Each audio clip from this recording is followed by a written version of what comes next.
নমস্কার বন্ধুরা, আবার একটা নতুন তথ্য আপনাদের সামনে উপস্থিত করছি। এটা হচ্ছে আমাদের শারীরিক এবং মানসিক তৃষ্ণা থাকে। এই তৃষ্ণার প্রবৃত্তি আর নিবৃত্তি, এর আগে ভিডিও যেমন বলেছি প্রশ্রয় দেওয়া আর লাগাম দেওয়া, ঠিক সেই রকম ঠাকুর রামকৃষ্ণ এবং সন্ত কবির দাস বা বিভিন্ন সাধু সন্ন্যাসীরা, মহাযোগীরা একে নিয়ে অনেক ব্যাখ্যা করেছেন। তাদেরই মাথায় চরণে তাদের মাথায় রেখে আমি এগুলো সংগ্রহ করেছি। যা পেয়েছি আপনাদের আমি যাই হোক যৎসামান্য হলেও দিতে পারছি, এ আমার মহা সৌভাগ্য।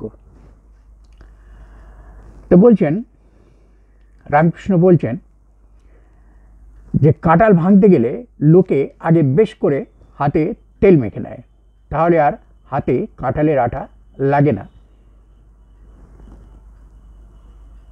তাই তেমনি এই যে সংসার রূপ কাঁঠাল যদি জ্ঞান রূপ তেল হাতে মেখে সম্মুখ করা যায়, জেনে শুনে জ্ঞান রূপ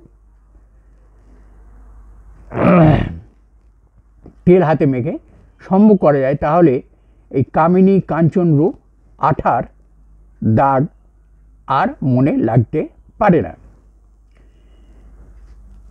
তৃষ্ণা কি কি বেশিরভাগ বা সবচেয়ে তৃষ্ণার যে প্রভাব বেশি কাদের?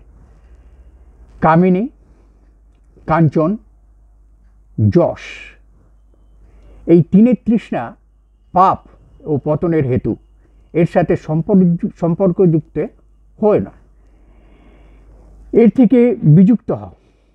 এই তিন তৃষ্ণাই পঞ্চক্লেশের মূল। আমাদের শরীরের মনের যত রকম ক্লেশ আছে, দুঃখ কষ্ট ইত্যাদি, এর মূল। এখান থেকেই আমাদের অহংভাব লাভ হয়। অহংবোধটাই আমাদের মাথার প্রধান অস্ত্র, এটাই আমাদের ব্রেনে কাজ করে, এই অহংবোধ। তো এর থেকে বিযুক্ত হতে বলছে।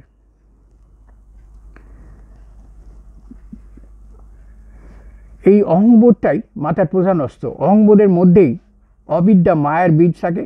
তাই আমাদের মধ্যে যতক্ষণ আমি ভাব থাকবে ততক্ষণ পর্যন্ত মায়া বলবতী থাকবে।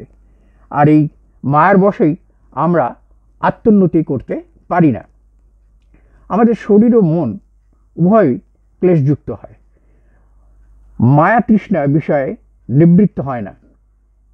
সকল বিষয়ের বিষয়ও যিনি অবিষয়, যিনি নিত্য শুদ্ধ ব্রহ্ম, তাকে জানলে আত্মজ্ঞান লাভ হয় ও তার প্রতি ঐকান্তিক ভক্তির উন্মেষ হয়। অর্থাৎ জ্ঞান পূর্বিকা ভক্তি, অর্থাৎ জ্ঞান সমন্বিত ভক্তি, এর বর্ষণে একমাত্র মায়া নিবৃত্ত হয়। অতএব আমাদের সর্বদা জ্ঞান চোখের পাহারায় বসিয়ে রাখতে হবে। যখন বিবেক খ্যাতি রূপী যশ লাভ হয়, তখন মায়া প্রকৃতির অন্যান্য শক্তিগুলো হীনবল হয়, মনে হয় মা নিবৃত্ত হয়েছে। অর্থাৎ সন্তুষ্টি যাকে বলে, সন্তুষ্টি বিধান হলেই আমরা মনে করলাম যে আমাদের মধ্যে থেকে মায়া চলে গেলে, কিন্তু মায়া যায়নি। একটার পর একটা এ বাড়তে থাকে। একটা পূরণ হলে অপর আরেকটা। আজকে জমি কিনলাম, বাড়ি করবো, এই এক চিন্তা, তারপরে আবার বাড়ি হলো, বেশ এরকম হবে, এটা হলে ভালো, ওইটা হলে ভালো, এই নিবৃত্তি নেই। তাই পাহাড় এই জন্য বলছে যে জ্ঞান চোখের পাহারা বসিয়ে রাখতে হবে। যখন বিবেক খ্যাতি রূপী যশ লাভ হয়, তখন মায়া প্রকৃতির অন্যান্য শক্তিগুলো হীনবল হয়, মনে হয় মায়া নিবৃত্ত হয়েছে, কিন্তু যশ তো মায়েরই খেলা। যতক্ষণ না অহংয়ের নাশ হচ্ছে ততক্ষণ আমাদের সাবধানে থাকতে হবে।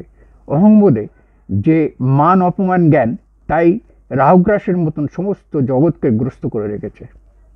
দেহ ধর্মের মূল আকর্ষণ হচ্ছে দেহজ কামনা, অর্থ কামনা ও যশ কামনা। এই তিন কামনা আমাদের অজ্ঞানজাত তম বা অবিদ্যার কূপে ডুবিয়ে রেখে।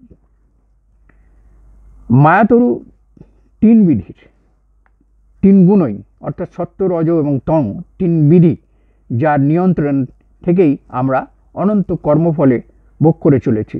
এরই ফলে ভোগ তৃষ্ণা পল্লবিত হয়ে আমরা মহান্ধকারে বাস করি।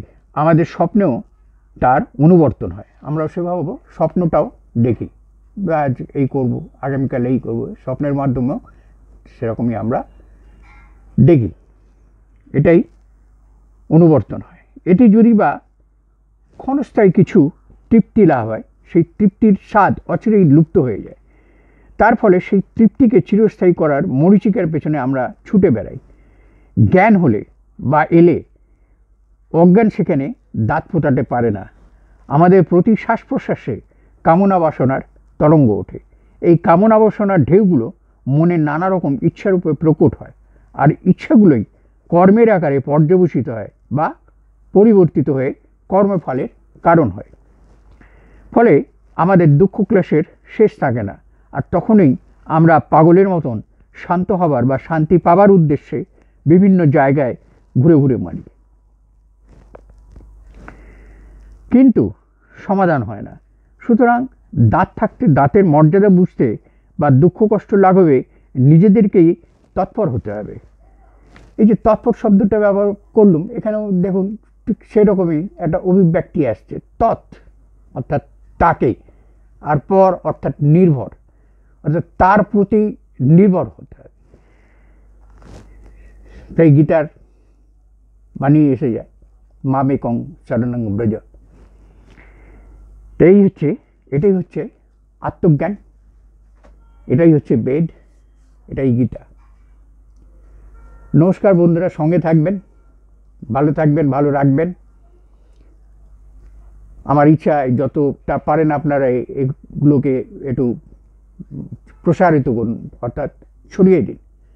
আমি বিভিন্ন ধরনের এরকম ভিডিও আপনাদের উপহার দেবো।